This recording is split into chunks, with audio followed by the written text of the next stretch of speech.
Hello, everyone. My name is Cyrilda Summers McGee, and I'm the founder and CEO of Workplace Change, a human resources firm located in Portland, Oregon. I'm coming to you today from my home, kind of last minute, after late night discussions with my team about the companies that have been reaching out to us regarding coronavirus.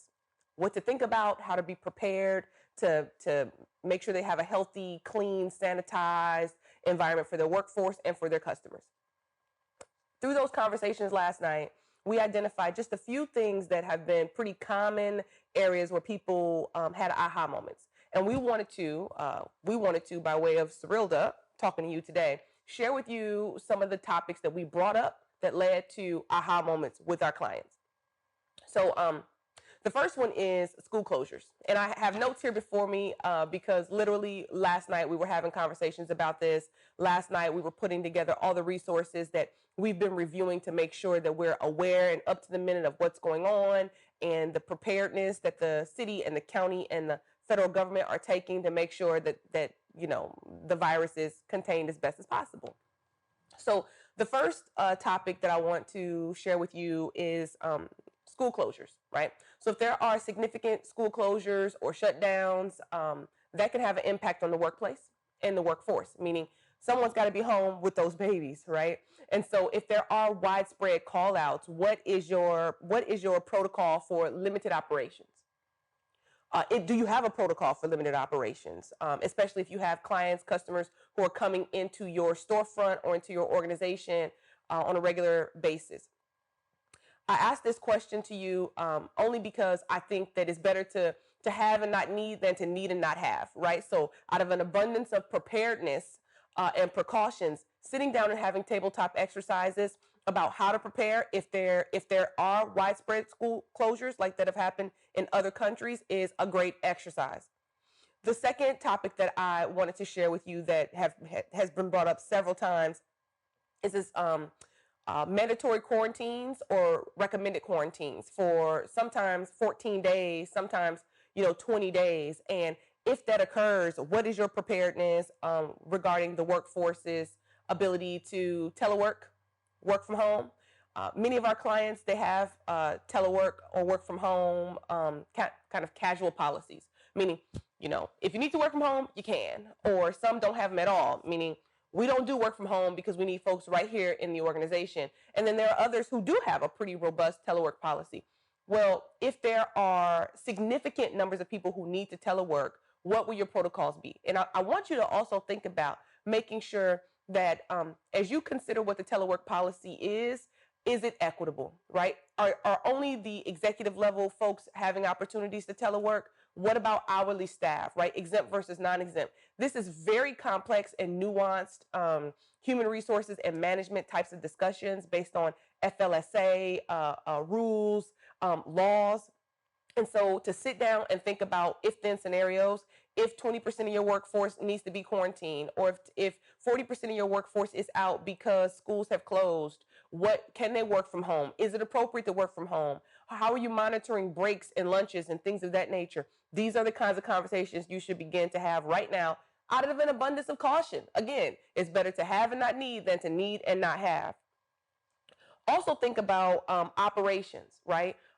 There are, I know so many companies, myself included, my own company included, where there is one person who has a great deal of information about how the company operates. And if that one person is out because they're not feeling well or because, they just can't have access to the company, business as you would need for them to, has cross-training occurred? Right? Have you prepared your workforce to be able to cover other members of your workforce in their absence? And if the question is no, now's the time to start having those conversations about what are the critical components of your operations, and how do you ensure that you're able to remain in operation, remain open for business, or for some companies meet the compliance standards, especially if there are members who can't be in the office. So that's the second one that we brainstormed and that a lot of people are talking about right now. The third and the final one that I want to bring up in this particular video is this idea that if widespread shutdowns occur, what is your PTO, vacation, and sick time policy? So this is what I mean by that. Let's say that things have to be shut down. And let's say that your organization, because there are so many different types of organizations that can be impacted by illness or by requirements by the law to shut down for a set period of time. Are you going to require your workforce to take vacation, sick time, or require them to take leave without pay if they don't have accrued banks of time? Or are you going to cover their compensation for that period of time? I only ask this question. I don't ask this question by making as a result of this is what you should do. I'm telling you that you and your executive team, you need to sit down and talk about what is your policy, what is your approach to and your response to the workforce who cannot be in the workplace at this point in time, right? Have the conversation now. No judgment. If you say that you're going to use accrued time, then communicate that, right? Have the plan to communicate that. But don't be ambushed by, something occurring where there's a large faction of your workforce that cannot work for whatever reason, and you don't have a policy or a protocol established. Those are the three areas that I wanted for you to just kind of think about and noodle over with your workforce. Sit down and run some tabletops. Talk about the operations that have to be in play. Talk about, work from home. Do you have enough computers to allow people work from home? Can they use their own personal laptops to work from home? How are you tracking breaks and ensuring that people aren't working overtime? And then, and if they are overtime eligible, you don't have a mechanism or a process to track it so that you can pay them for that period of time off. Now's the time to have those conversations.